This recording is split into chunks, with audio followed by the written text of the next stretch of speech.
mean, at where the season is at, I guess thank you, Rangers, for the better lottery odds at this point because while it's not mathematical, ooh boy. Um, I'm going to go ahead and mostly talk about the positive, I guess, from this game, given the end result. There could have been a lot more positives, but I'm going to say the biggest takeaway for me in this one is we won the Rumble at MSG. We won the fight night. McDermott wins his bout. Yeah, it wasn't by knockout, but definitely by decision. And I think we actually won all five fights there on the ice. Didn't get the best camera angles of most of those as they did not zoom out to show us the whole thing until a little bit on a replay. But we then won the follow up match with Mercer somehow absolutely smoking Cooley. So it's crazy that the two premier fights, I guess, in this one, where the Devils player was actually much smaller than the Rangers player, smokes the big guy in the bout of fisticuffs. Yeah, I'll take that positive away because, yeah, Rempe did get a couple of licks in on McDermott, and he did not get knocked out, stayed on his feet for a very long spirited, if you were not a fan of either teams, probably a decent hockey fight. There weren't like those crazy haymaker back and forth, but this was a long one.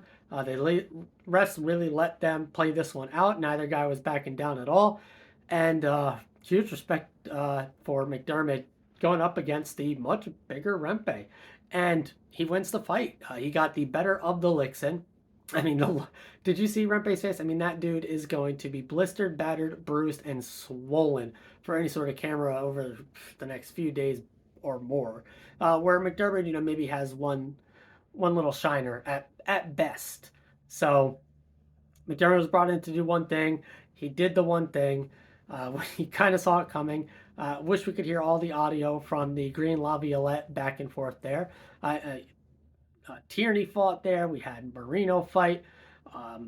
Balls kicked out. We are down to four defensemen for essentially the full 60 minutes, 58 minutes of it, or no, it's 2 seconds in, right? So 19 minutes, 58 seconds in for this one. Same for the Rangers. They lost Truba and Schneider, obviously Rempe, and then two other, irrelevant Rangers. And so that was really the only highlight as a Devils fan for the first period was the first 2 seconds and the preceding fights. And then it was not feeling so great.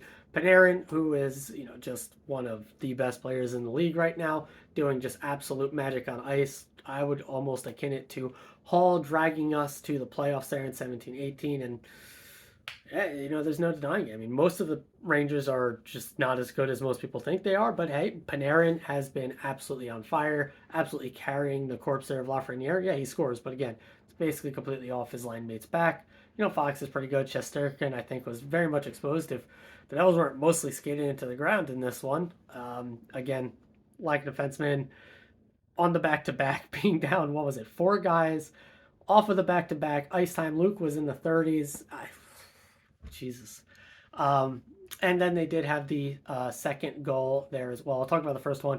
It was a great keep in there by the Rangers defenseman. Really, if I were to give any sort of criticism to the Devils player on that one is Kotkaniemi cannot give up that juicy of a rebound, and or one of the two defensemen has to get that puck on the rebound. It was a very tight play, but the Ranger player ends up with the big rebound, and then it's just a wide open tap-in goal, essentially. So, besides that, 2-0 Rangers there in the first was obviously a bit of a stinker. From there, Devils set up a really strong second period and somehow throw it again in the third back-to-back games. It's frustrating. Second period was pretty great. Jack Hughes with the absolute phenomenal pass over to Palat. Palat, credit on finishing it. It was not the easiest of shots. Shesterkin did get mostly over, but Palat beats him. And we get on the board, got a little bit of life in us. And from there, I really did feel like we took over the period a bit. We end up getting the game-tying goal there from Brendan Smith off of a phenomenal play and pass off of Jesper Bratt, who, to fast forward just a little bit, basically made the exact same pass, except for while the Brendan Smith one was on his forehand, the Nico Hischier goal was on the backhand. That just absolutely sets him up for the not absolute wide open net, but pretty much close to it, where the Devils took the 1-0 lead. We did not get a lot of shots in this one. Rangers absolutely poured it on. Rested team at home. it's not that crazy. You're down to four defensemen for the entire game. You're down to 11 forwards, 10 forwards, and geez, my math is off.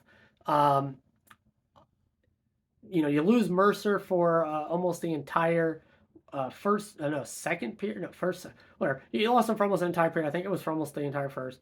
After a terrible boarding call or a terrible boarding penalty that was against Brendan Smith. Mercer steps up, absolutely rocks Cooley again. The smaller guy, I think it's Mercer's first fight in his career, and it absolutely just beat the heck out of him. As everyone I know was saying, he's got that dog in him for sure. Hats off to Mercer, just phenomenal fight there. He was mostly ghost the rest of the game from there, but props on the fight. I don't know, maybe bruised up his hand a little bit, wasn't quite feeling it the rest of the game, but I'll give him his props there, standing up for his teammate, being the guy to throw the body and sacrifice a bit of his face and hands to send a message that, hey, we are not going to get pushed around in this one, even with our big guys and your big guys out for this entire game. From there, again, you're down to 9. You're down an entire forward and defensive line, pair in line. Yikes. Third period, I felt like it was mostly good up until the power play again. Stop me if you've heard this one before. We have Smith take, I think, a very weak hooking penalty, maybe by, the exact letter of the law. Stick is in the midsection. It did get a slight tug. Did it impede his momentum? Did it change his direction? Any of that? I don't think so. Obviously, a bit biased maybe on this one. You want to say you want to call everything, but the way this game has gone, you're calling everything in this one. So Smith takes that call. They go on the power play. I felt like it was a really good kill until their 3 power play guys did their power play thing. Panarin, one man shows it in, pass back to Fox with a really good shot pass to Kreider, who does this thing, one of the best deflection men in the game, probably second best in the entire game right now, behind Joe Pav. So they take the lead there. There was a glimmer of hope of coming back to tie it, but it just never quite found its mark there. That was the 4th goal. Sorry. The 3rd goal to tie it up that I skip over was Luke shattering his stick. Kakko getting the breakaway, and Kakkonen's, you want him to have that one, right? He doesn't. Again, no defender with a stick in between him and the net. I don't really like ripping apart goalies on that one. First one with the rebound. You want one, right? But that's usually what I end up saying in these videos. You want one of the 4. I don't really blame him on the Kreider tip at all. That was just elite pass tip. You got to play the one-time shot there for sure. Fox goes for the tip, having Kreider there, of course. You kind of have to know that on the penalty kill, but you can't play both. You got to pick one. So you pick the shot. That ties it up in 4-3, and we can't tie it up to close it out. Other notes from this game, what are you going to say? Back-to-back, we're basically down an entire line for a third of this game. Forward line, we were down an entire defensive pair for the entire game. Half our defense is rookies, 20 and 19-year-old. The rest of the defense is Brendan Smith and Siegenthaler. Brendan Smith, I thought, actually had a fine game up until arguably, I guess, the penalty. Siegenthaler's had a rough season, but even in this one, I didn't have too many criticisms. Again, back-to-back Siegenthaler's second game. 4 defensemen. Yikes, guys. Yikes. Forwards, top line, I think all made the score sheet again. Nico Brat-Timo. Jack's on the score sheet again here. Palat's on it. So all the guys you want hit the score sheet. And that's it, right? No depth scoring. We were missing an entire forward line. So depth scoring was a single line of basically what? Holtz, Haula, Lazar was still there. Tierney was still there, but maybe Holt's point is something you're looking for out of those guys, but the rest, Haula, Holtz connection, but you're not expecting Tierney and Lazar to really score with consistency. Mercer, he's got the fight. He's missing a third of the game on top of that. Maybe you want a little bit there, but you actually want to score. We scored 3. With the offensive power we do have, if we have Dougie, maybe you want to say we need to be scoring 4 with that much offense. Sure. We got the 3. We gave up 40-something shots, gave up 4 goals, and we didn't deserve to win this one. It's kind of how it goes. Another third period kind of collapse there. Maybe fatigue a little bit. The mental fatigue as well of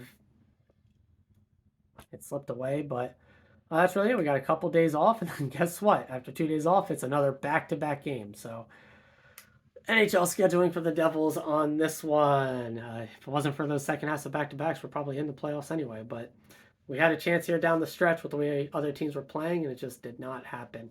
Anything else from this one? I don't think so. The missed call on Jack at the end, um, the penalty from Fox with the minute 30 left, that stunk. But again, the officiating, whatever. So that's that. See you guys on the next one. As always and forever, let's go.